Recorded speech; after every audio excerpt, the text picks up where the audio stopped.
Why bother with a two-door car? They're far less practical than their Fords or counterparts. Rear seat access generally requires the flexibility of a gymnast, and their long doors are a pain in tight parking lots. It used to be that a two-door was cheaper than the equivalent Fords but now they often cost more. They may be fractionally lighter, but that's not guaranteed. The only real reason to choose a coupe is for looks.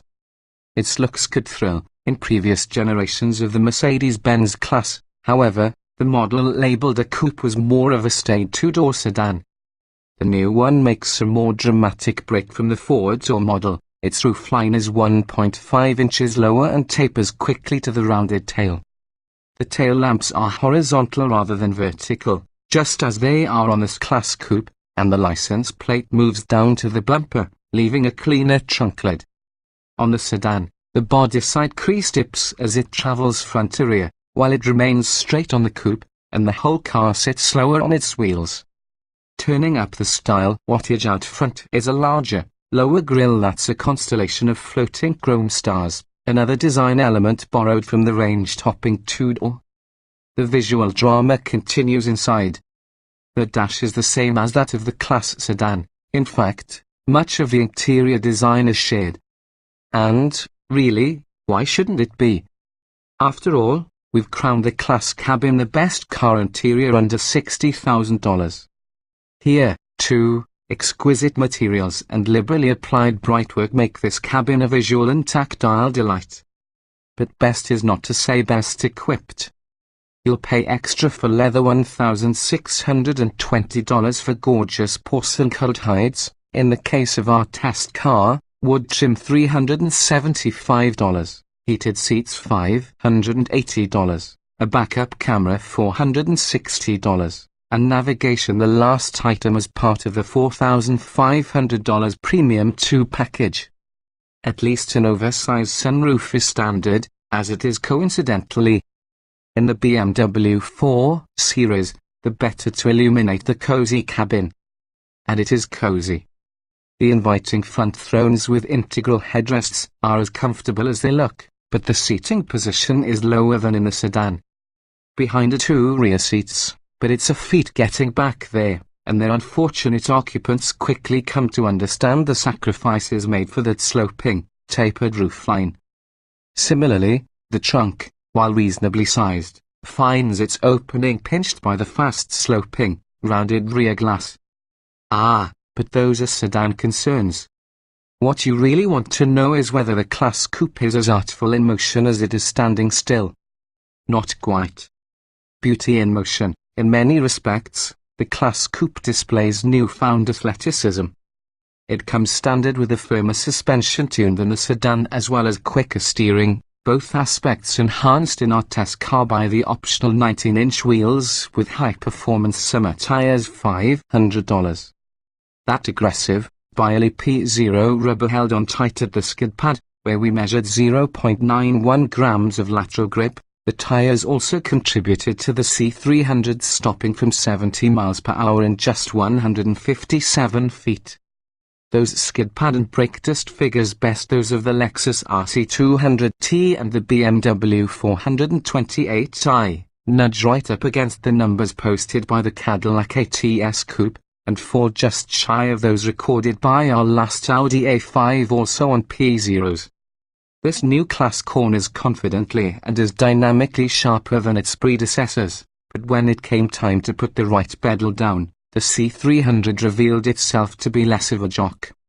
Our rear-drive C300 4MATIC all-wheel drive is a $2,000 upcharge needed 6.2 seconds to sprint to 60 miles per hour, and it ran the quarter mile in 14.7 seconds at 94 miles per hour. That's well off the pace of the speedy BMW 428i's 5.3 seconds and 14.1 at 99 miles per hour with rear-wheel drive and in automatic. It also trails the lithe and lively ATS rear-drive, 6-speed manual example, which hustled to 60 in 5.7 and through the quarter in 14.1 at 101 miles per hour. The C300 nearly ties the A5 Quattro automatic and looks quick only against the lackadaisical Lexus, also all-wheel drive and with an auto gearbox. Tyranny of the 2.0-litre Turbo 4, like every one of its competitors, the C300 is a 2.0-litre, direct-injected, turbocharged four-cylinder. The Benz's engine's 241 horsepower and 273 lb-ft is about mid-pack in this group. It doesn't feel particularly rev-uppy or energetic, although the 7-speed automatic, a placeholder until the new 9-speed arrives next year, is a willing partner. Is it shouldering a terrible burden? Not really. At 3,632 pounds, the C300 is heavier than the flyweight ATS 3,479 and the 428 I 3,529, but lighter than the A5 3,713 and the RC200 T 3,838. Direct-injected turbo 4-bangers may be spreading like kudzu throughout the luxury car class, and virtually everywhere else in the auto biz, but they really sound great, and that's the case here, too. The rattly engine note at idle is most objectionable. That being the case, you may as well let the auto stop-start feature do its thing, particularly since its restarts are fairly smooth. Rever and the little 2.0-litre, and its tune changes but still sounds a tad agricultural. Evidently, it's the price you pay for efficiency. EPA ratings at 23 miles per gallon city and 30 miles per gallon on the highway. Mercedes shoppers smitten with this shape but wanting a little more oomph and a little more soul in the powertrain department are well advised to check out the upcoming Mercedes-AMG C43 version, with its 3.0-litre twin-turbocharged V6 that's good for 362 horsepower. Those wanting a shapely coupe that's also a fire-breathing monster probably already have their eye on the Mercedes-AMG C63, which bristles with 503 horsepower from its 4.0-litre twin-turbo V8. Stepping up to the sportier, AMG C43 likely wouldn't bring a diminution in ride quality, mostly because the C300 is pretty stiff riding already. Impacts are sharp, which is not terribly surprising given our test car's ultra-low profile. Run flat tires 2,254,019 front, 2,553,519 rear.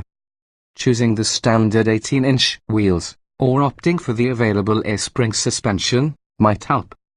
Overall, the C300 does drive better than any non-AMG class coupe before, but that's still not why you'd buy it.